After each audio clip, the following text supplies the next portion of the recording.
Nah, kalau tadi kita berbicara tentang persiapan internal, nah sekarang kita mulai membahas tentang persiapan yang krusialnya. Dan ini yang menjadi inti utama dari eh, nyawa bisnis kita. Kita dari awal komit bahwa kita ingin membangun bisnis jasa desain dan percetakan ini dengan modal minim atau bahkan tanpa modal sama sekali. Oke. Nah, kalau kita membahas soal percetakan, itu kita pasti butuh printer dong, alat pencetaknya. Dan ya namanya printer digital itu harganya mahal ya, ratusan juta. So, kita tidak punya uang sebanyak itu. Nah, bagaimana caranya kita bisa menjalankan bisnis uh, tanpa harus membeli printernya? Tentu kita harus mengajak kerjasama orang-orang yang memiliki printer. Dan orang yang memiliki printer ini biasanya pasti adalah orang dari bisnis perusahaan percetakan yang sudah besar, yang sudah punya nama gitu. Biasanya kalau di kota itu ditandai dengan apa ya judul usahanya, nama bisnisnya digital printing. Nah, kita datangin ke tempat mereka, kemudian kita ajakin, kita tawarin kerja sama. Nah, jadi tanyakan seperti ini, harga resellernya berapa? Ya, karena kalau kita ingin ingin mencetak dan ingin kita oper kepada mereka, maksudnya desainnya sudah ada, kita oper kepada mereka untuk cetak printingnya, itu biasanya dari usaha-usaha digital printing itu mereka punya harga reseller yang artinya mereka tidak akan kasih dengan harga normal seperti konsumen yang datang kepada mereka, melainkan mungkin kita akan dikasih harga setengah harganya. Nah, jadi artinya kalau dikasih setengah harga, kita bisa menjual lagi kepada user, kepada end user, sehingga kita bisa dapatkan profit dari situ. Ya, teman-teman pasti paham maksud saya ya kan? Nah, jadi ajak kerjasamanya dengan cara seperti itu.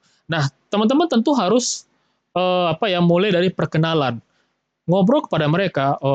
Saya begini kak, saya juga punya usaha jasa desain dan percetakan gitu. Cuman kami nggak punya printernya.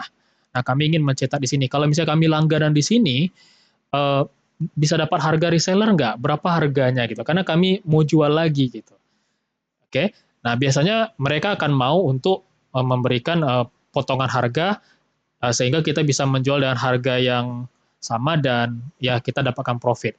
Dan ini adalah hal yang sudah biasa dalam dunia percetakan. Jadi teman-teman tidak usah bingung, ragu, takut lalu teman-teman menyangka bahwa ini adalah akal-akalan saya gitu. No, ini sudah banyak dan teman-teman saya sendiri sudah banyak yang menerapkan. Oke, teman-teman saya sendiri sudah banyak yang menerapkan. Jadi um, saya di Kota Dumai dan teman-teman juga tentu ada yang sama di satu kota dengan saya, ada yang tidak gitu kan. Nah, teman-teman bisa terapkan ini di kota teman-teman. Ya. Kalau teman-teman misalnya punya warisan ya gampang, tinggal beli aja digital printingnya, printer digitalnya, udah langsung tinggal jual saja gitu. Tapi ini kita bicara bagaimana teman-teman bisa memulai dari nol ya dengan cara bekerja sama. Nah, orang-orang dari usaha digital printing itu senang diajakin seperti ini dan mereka tidak rugi. Mereka tidak rugi. Kenapa? Yang penting bagi mereka adalah orderan jalan terus gitu ya kan. Nah, dan ketika misalnya ketika misalnya mereka membagi setengah harganya dan teman-teman, mereka tetap untung sebenarnya. Dan itu tidak membuat mereka sedikit rugi. Kenapa? Karena mereka sudah punya nama besar gitu. Sedangkan teman-teman masih nama kecil. Secara logikanya gitu ya kan, mereka sudah punya banyak langganan tetap. Nah, kenapa harus khawatir? Oke? Okay? Nah, jadi seperti itu. Jadi kita ajakin kerjasama orang-orang yang punya digital printing. Dan kalau misalnya yang satu tidak mau, yang lain juga pasti akan mau. Karena digital printing itu biasanya nggak cuma satu di tiap kota ya, bisa ada 2 atau 3, ya tergantung kondisi kota teman-teman. Nah, bagaimana kalau misalnya cetaknya di online, misalnya di marketplace. Nah, kalau di marketplace kan kita bisa dapat harga murah tuh, ya, cetaknya lewat Shopee gitu. Bagaimana kalau misalnya kita kerjasama lewat marketplace? Nah, ini tidak saya rekomendasikan. Kenapa? Karena yang namanya bisnis jasa desain dan percetakan itu biasanya menuntut kita harus kerja cepat, ya, sehari atau dalam beberapa jam harus selesai dan kita langsung kasih ke end user. Nah, kalau kita mencetaknya di Shopee, kita harus nunggu dulu 3-4 hari gitu. Jadi ya itu bukan opsi. Kecuali kalau teman-teman misalnya punya kebutuhan pribadi, misalnya teman-teman ingin mencetak brosur gitu ya kan. Ini untuk keperluan pribadi teman-teman, bukan untuk bisnis gitu.